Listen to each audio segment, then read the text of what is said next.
Hello students, आपका स्वागत है यूट्यूब चैनल चिरेवाल्स क्लासेस में। और इस वीडियो में हम बात करेंगे सब्जेक्ट अप्लाइड मैकेनिक्स अनुप्रयुक्त यांत्रिकी के टॉप 50 बहुत ही इम्पोर्टेंट ऑब्जेक्टिव क्वेश्चंस की, मल्टीपल चॉइस क्वेश्चंस की, जो पॉलिटेक्निक सेकेंड सेमेस्टर की ऑनलाइन परीक्षा के लिए बहुत ही महत्वपूर्ण प्रश्न हैं। अगर आप इस वीडियो को देखते हैं तो आपको जो अप्लाइड मैकेनिक्स के सारे चैप्टर्स हैं उन सभी चैप्टर्स का सारांश इस वीडियो में मिल जाएगा और उसके जितने इम्पोर्टेंट क्वेश्चंस हैं जो एग्ज़ाम में आ सकते हैं वो क्वेश्चंस आपको इस वीडियो में मिल जाएंगे। देखिएगा वीडियो को पूरा। शुरू करते हैं। सबसे पहला क्वेश्चन, मशीन पर लगे बोझ को उठाने के लिए लगाया गया बल कहलाता है। ऑप्शंस हैं बल, फोर्स, बोझ, लोड, प्रयास, एफर्ट, आलम, फलक्रम। तो इस क्वेश्चन का आंसर है प्रयास, एफर्ट। नेक्स्ट, सेकंड क्वेश्चन, किसी मशीन द्वारा उठाए गए भार तथा आवश्यक प्रयास के अनुपात को कहते हैं।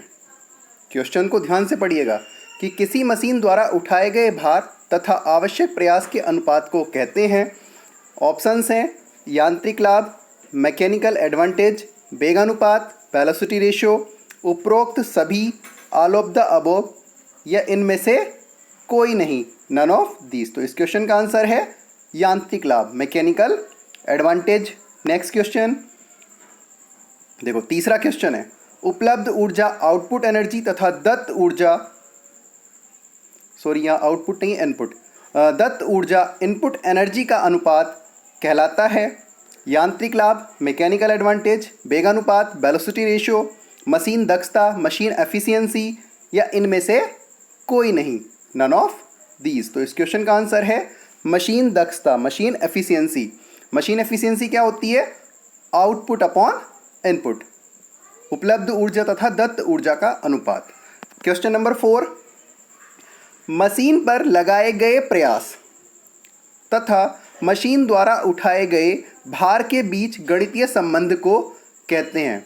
ऑप्शंस हैं यांत्रिक लाभ का नियम, लॉ ऑफ मैकेनिकल एडवांटेज, वेगानुपात का नियम, law of velocity ratio, machine का नियम, लॉ ऑफ मशीन, बल का नियम, लॉ ऑफ फोर्स। तो इस क्वेश्चन का आंसर है मशीन का नियम, लॉ ऑफ मशीन। तो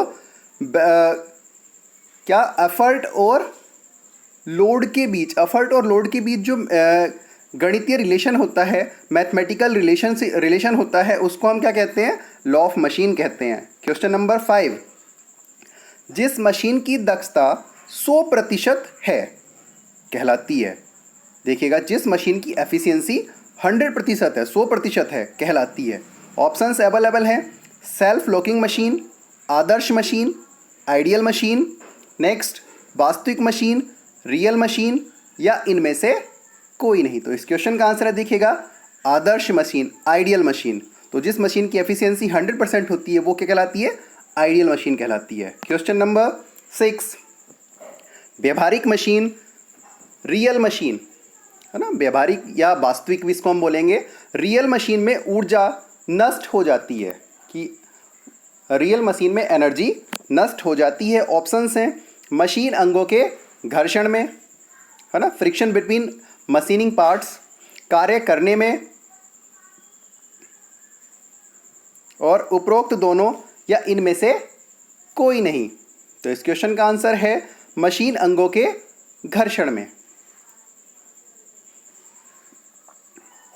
नेक्स्ट क्वेश्चन नंबर 7, घिरनियों का तृतीय निकाय, थर्ड सिस्टम ऑफ पुलीज में कुल घिरनियों की संख्या अगर स्मॉल n है तो निकाय का वेगानुपात होगा।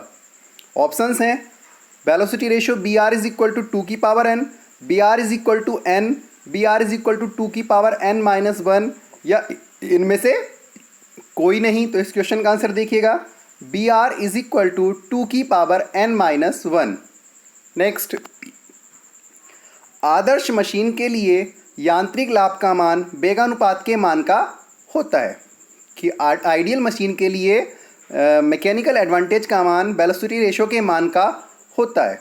ऑप्शंस हैं, यांत्रिक लाभ का मान वेगानुपात के मान से अधिक होता है, यांत्रिक लाभ का मान वेगानुपात के मान से के बराबर होता है, यांत्रिक लाभ का मान वेगानुपात के मान से कम होता है, या इनमें से कोई नहीं। तो इस क्वेश्चन का आंसर है यांत्रिक लाभ का मान वेगानुपात के मान के बराबर होता है।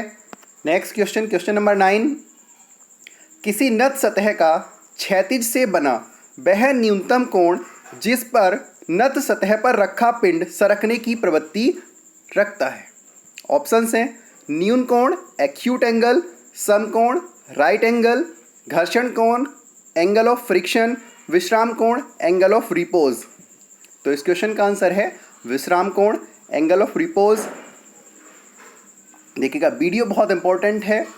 वीडियो के जितने भी क्वेश्चंस हैं, इस वीडियो में 50 क्वेश्चंस कवर किए गए हैं, सारे के सारे क्वेश्चन बहुत इंपॉर्टेंट हैं जो एग्जाम में आ सकते हैं। और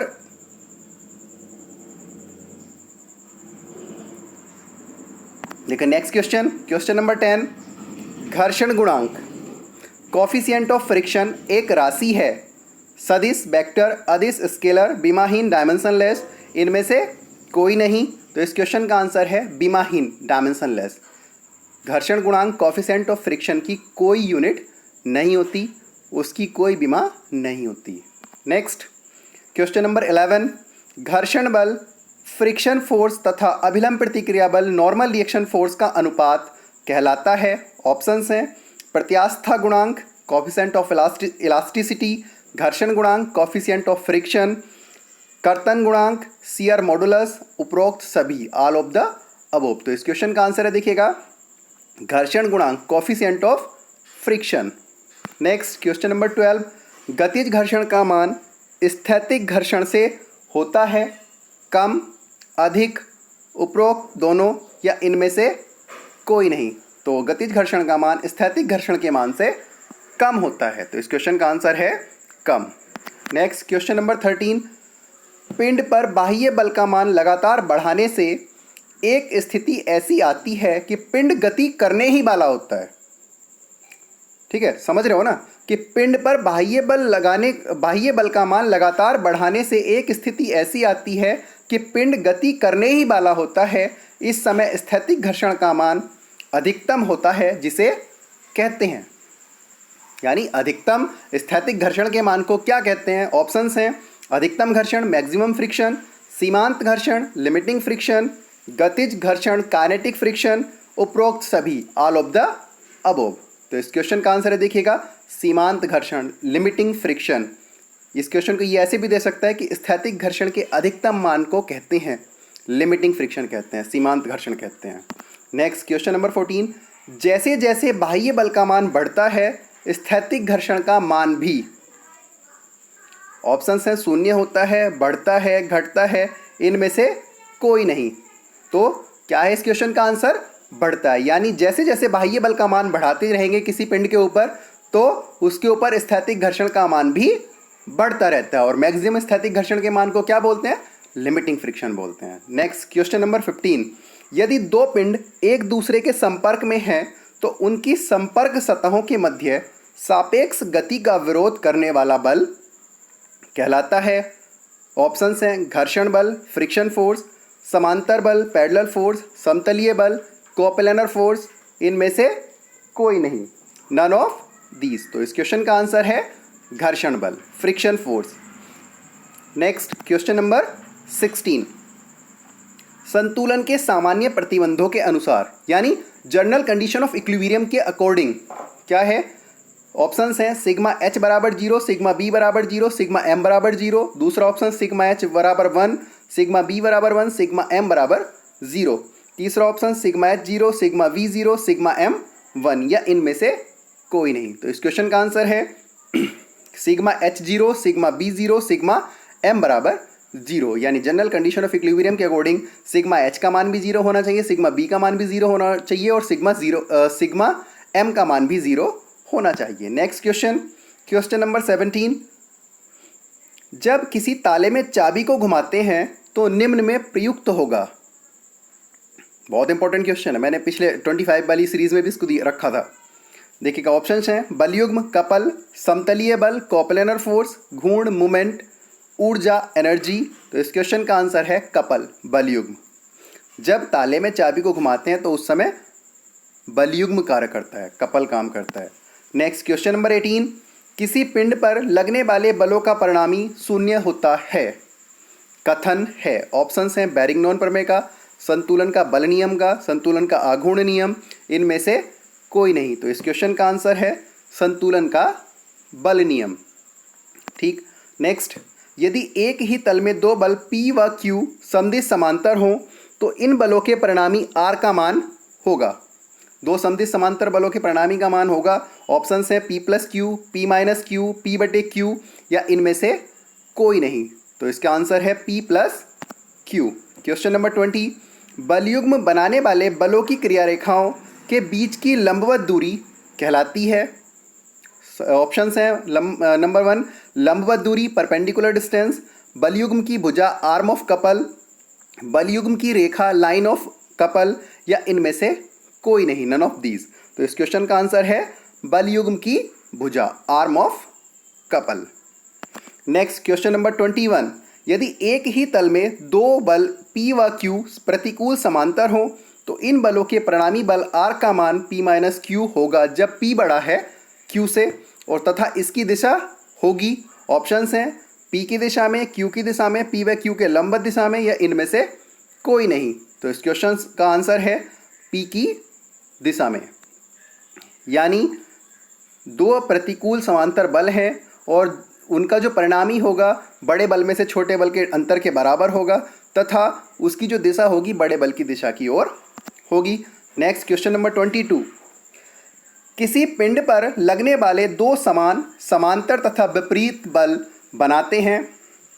ऑप्शंस हैं बल घूर्ण, मोमेंट ऑफ फोर्स, कपल, बलयुग्म कपल, सरल युग्म सिंपल पेयर या इनमें से कोई नहीं। तो इस क्वेश्चन का आंसर है बलयुग्म कपल। यानी किसी पिंड पर लगने वाले दो समान समांतर तथा विपरीत बल कपल बनाते हैं, बलयुग्म बनाते हैं। नेक्स्ट क्वेश्चन नंबर 23, घूर्णों के सिद्धांत के अनुसार ऑप्शंस अवेलेबल हैं प्रदक्षिण घूर्णों का योग प्रवाम घूर्णों के योग के बराबर होता है। यानी क्लॉकवाइज मोमेंट्स का योग एंटी क्लॉकवाइज मोमेंट के योग के बराबर होता है। क्लॉकवाइज मोमेंट्स का योग प्रदक्षिण घूर्णों का योग प्रवाम घूर्णों के योग से कम होता है, प्रदक्षिण घूर्णों का योग प्रवाम घूर्णों के योग से अधिक होता है या इनमें से कोई नहीं। तो इस क्वेश्चन का आंसर है कि प्रदक्षिण घूर्णों का योग प्रवाम घूर्णों के योग के बराबर होता है। यानी जो क्लॉकवाइज मोमेंट्स हैं उनका जो सम होगा एल्जेब्रिक सम, वो एंटी क्लॉकवाइज मोमेंट्स के एल्जेब्रिक सम के बराबर होगा। नेक्स्ट क्वेश्चन नंबर 24, बल तथा बल के निश्चित बिंदु से लंब दूरी का गुणनफल कहलाता है। ऑप्शंस हैं आवेग, बलयुग्म, बलघूर्ण या इनमें से कोई नहीं। तो इस क्वेश्चन का आंसर है बलघूर्ण, मोमेंट ऑफ फोर्स। बल तथा बल की निश्चित बिंदु से लंब दूरी का गुणनफल बलघूर्ण कहलाता है। नेक्स्ट क्वेश्चन नंबर 25, बल घूर्ण का मात्रक नहीं है। न्यूटन मीटर स्क्वायर, डायन सेंटीमीटर, किलोग्राम बल मीटर। देखिए इस क्वेश्चन का आंसर है न्यूटन मीटर स्क्वायर। इसके अलावा जो तीन मात्रक हैं वो तीनों MKS, CGS और इंटरनेशनल सिस्टम यूनिट में बल घूर्ण के मात्रक हैं। न्यूटन मीटर स्क्वायर बल घूर्ण का मात्रक नहीं होता। देखिएगा 25 क्वेश्चन कवर कर चुके हैं जिनमें हम स्टार्टिंग के 3 चैप्टर्स को कवर कर चुके हैं अप्लाइड मैकेनिक्स के। नेक्स्ट क्वेश्चन नंबर 26, शंकु का गुरुत्व केंद्र स्थित होता है, अक्ष के केंद्र पर स्थित होता है, व्यास के केंद्र पर स्थित होता है, केंद्र से 3/3R/8 दूरी पर स्थित होता है, आधार से h/4 की दूरी पर स्थित होता है। तो शंकु के गुरुत्व केंद्र की बात कर रहे हैं। देखिएगा शंकु का गुरुत्व केंद्र आधार से h/4 की दूरी पर स्थित होता है। नेक्स्ट क्वेश्चन नंबर 27, क्षेत्रफल का परिकेंद्र स्थित हो सकता है। परिकेंद्र मतलब सेंट्रोइड की हम बात कर रहे हैं। सतह पर, सतह के बाहर, उपरोक्त दोनों या इनमें से कोई नहीं। इस क्वेश्चन का आंसर है उपरोक्त दोनों। यानी जो सेंट्रोइड होगा किसी एरिया का वो सरफेस और सरफेस के बाहर दोनों जगह स्थित हो सकता है। नेक्स्ट क्वेश्चन नंबर 28, पिंड का गुरुत्व केंद्र पिंड के आकार पर ऑप्शंस हैं निर्भर करता है, निर्भर नहीं करता है, उपरोक्त दोनों इनमें से कोई नहीं। इस क्वेश्चन का आंसर है निर्भर करता है, यानी किसी बॉडी का सेंटर ऑफ ग्रेविटी पिंड के आकार पर निर्भर करता है। नेक्स्ट क्वेश्चन नंबर 29, जिस बिंदु पर किसी पिंड का समस्त भार कार्य करता हुआ माना जाता है कहलाता है। ऑप्शंस हैं परिकेंद्र, गुरुत्व केंद्र, उपरोक्त दोनों, इनमें से कोई नहीं। तो इस क्वेश्चन का आंसर है गुरुत्व केंद्र, है ना, सेंटर ऑफ ग्रेविटी। जिस बिंदु पर किसी पिंड का समस्त भार कार्य करता हुआ माना जाता है बिंदु सेंटर ऑफ ग्रेविटी गुरुत्व केंद्र कहलाता है। क्वेश्चन नंबर 30, गुरुत्वाकर्षण बल की दिशा सदैव रहती है। ऑप्शंस हैं पृथ्वी के केंद्र से बाहर की ओर, पृथ्वी के केंद्र की ओर, उपरोक्त दोनों, इनमें से कोई नहीं। तो इस क्वेश्चन का आंसर है पृथ्वी के केंद्र की ओर, यानी गुरुत्वाकर्षण बल की जो दिशा होगी सदैव पृथ्वी के केंद्र की ओर केंद्र की ओर होती है। क्वेश्चन नंबर 31, किसी सतह का वह बिंदु जिस पर संपूर्ण क्षेत्रफल केंद्रित माना जाता है कहलाता है। परिकेंद्र सेंट्रोइड, गुरुत्व केंद्र सेंटर ऑफ ग्रेविटी, उपरोक्त दोनों या इनमें से कोई नहीं। तो इस क्वेश्चन का आंसर है परिकेंद्र सेंट्रोइड। नेक्स्ट क्वेश्चन नंबर 32, बल युग्म एक राशि है, अदिश स्केलर, सदिश वेक्टर, मूल फंडामेंटल, इनमें से कोई नहीं। तो इस क्वेश्चन का आंसर है सदिश राशि। बल युग्म एक सदिश राशि है, वेक्टर क्वांटिटी है। क्वेश्चन नंबर 33, बल युग्म किसी पिंड में गति उत्पन्न करने के लिए उत्तरदायी होता है। कि कपल के थ्रू अगर किसी पिंड के ऊपर कपल लगा है तो उसमें कैसी गति उत्पन्न कराएगा वो, घुमाऊ, रेखीय, दोनों, इनमें से कोई नहीं, घुमाऊ गति। ठीक है। नेक्स्ट क्वेश्चन नंबर 34, बेलन का गुरुत्व केंद्र स्थित होता है। ऑप्शंस हैं अक्ष के केंद्र पर स्थित होता है, व्यास के केंद्र पर स्थित होता है, केंद्र से 3r/8 की दूरी पर स्थित होता है, इनमें से कोई नहीं। तो बेलन का गुरुत्व केंद्र अक्ष के केंद्र पर स्थित होता है। नेक्स्ट क्वेश्चन नंबर 35, प्रत्येक कण का पृथ्वी का बल लगता है। प्रतिबल, स्ट्रेस, गुरुत्वाकर्षण बल, ग्रेविटेशनल फोर्स, संगामी बल, कॉन्करेंट फोर्स, उपरोक्त सभी। इस क्वेश्चन का आंसर है गुरुत्वाकर्षण बल, है ना, gravitational force. Next question number 36, वह बाह्य कारक जो किसी वस्तु की स्थिति में परिवर्तन करता है या परिवर्तन करने का प्रयास करता है कहलाता है। ऑप्शंस हैं कार्य, ऊर्जा, बल, इनमें से कोई नहीं। तो इस क्वेश्चन का आंसर है बल, फोर्स, यानी फोर्स वह बाह्य कारक जो किसी वस्तु की स्थिति में परिवर्तन करता है या परिवर्तन करने का प्रयास करता है, फोर्स कहलाता है, बल कहलाता है। क्वेश्चन नंबर 37, एक बिंदु पर कार्य करने वाला बल कहलाता है परिवर्तनशील बल, संकेंद्रित बल, संवितरित बल, इनमें से कोई नहीं। तो इस क्वेश्चन का आंसर है संकेंद्रित बल, कंसंट्रेटेड फोर्स। ठीक है। नेक्स्ट क्वेश्चन नंबर 38, किसी पिंड पर लगने वाले एक से अधिक बल मिलकर बनाते हैं बल निकाय, सिस्टम ऑफ फोर्स, बहुभुज, पॉलीगन, त्रिभुज, ट्रायंगल, या इनमें से कोई नहीं। तो इस क्वेश्चन का आंसर है बल निकाय। नेक्स्ट क्वेश्चन नंबर 39, जिन बलों की क्रिया रेखाएं एक बिंदु पर नहीं मिलती।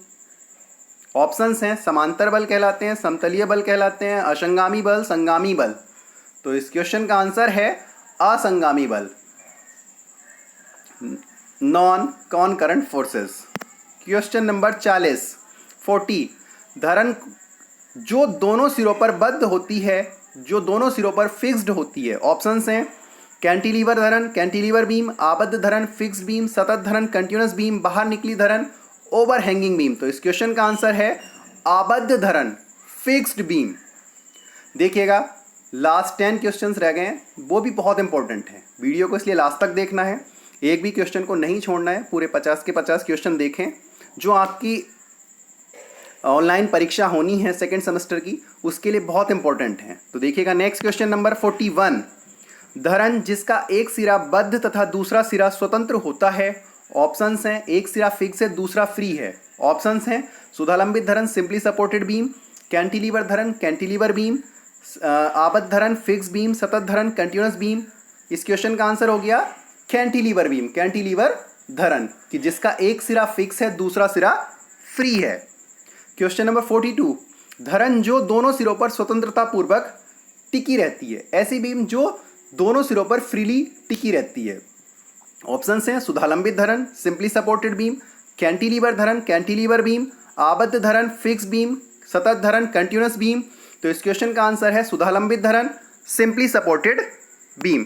क्वेश्चन नंबर 43, किसी पिंड पर कार्य करने वाला बल इसकी क्रिया रेखा के किसी भी बिंदु पर कार्य करता हुआ माना जा सकता है, जो पिंड के साथ दृढ़ता से जुड़ा हो कहलाता है परिणामी बल, रिजल्टेंट फोर्स, बलों के समांतर चतुर्भुज का नियम, law of parallelogram of forces, बलों की संचरणशीलता का सिद्धांत, law of transmissibility of forces, और इनमें से कोई नहीं। तो इस क्वेश्चन का आंसर है बलों की संचरणशीलता का सिद्धांत, law of transmissibility of forces.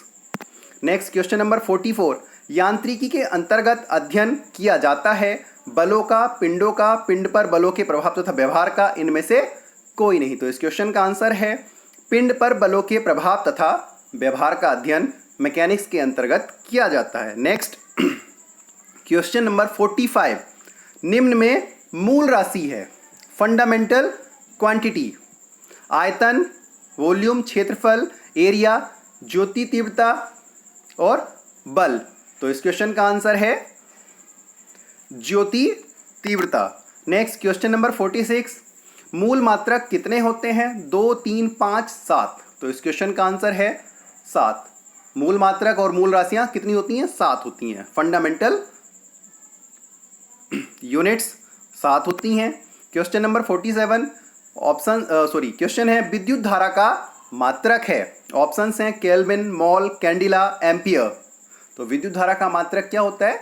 Ampere होता है। नेक्स्ट क्वेश्चन नंबर 48, एसआई प्रणाली में बल की इकाई है डाइन, न्यूटन, मीटर प्रति सेकंड, इनमें से कोई नहीं। एसआई सिस्टम में फोर्स की यूनिट की हम बात कर रहे हैं, तो क्या है एसआई सिस्टम में फोर्स की यूनिट? न्यूटन।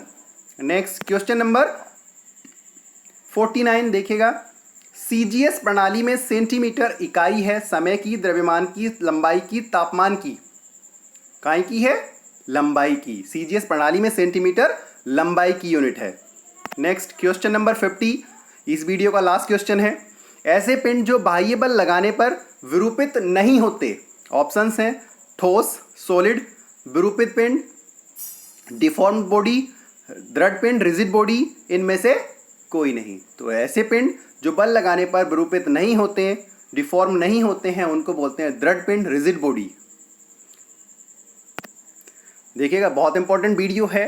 जो पॉलिटेक्निक सेकेंड सेमेस्टर की ऑनलाइन परीक्षा होनी है, उसके लिए बहुत ही इम्पोर्टेंट वीडियो है। अप्लाइड मैकेनिक्स के लगभग सारे क्वेश्चंस जो आ सकते हैं इस वीडियो में कवर किए गए हैं। अगर आप ये 50 क्वेश्चन पढ़ते हैं तो आपको काफ़ी हेल्प मिलेगी पॉलिटेक्निक की होने वाली ऑनलाइन परीक्षा में। तो वीडियो को देखिएगा, चैनल को सब्सक्राइब कीजिएगा।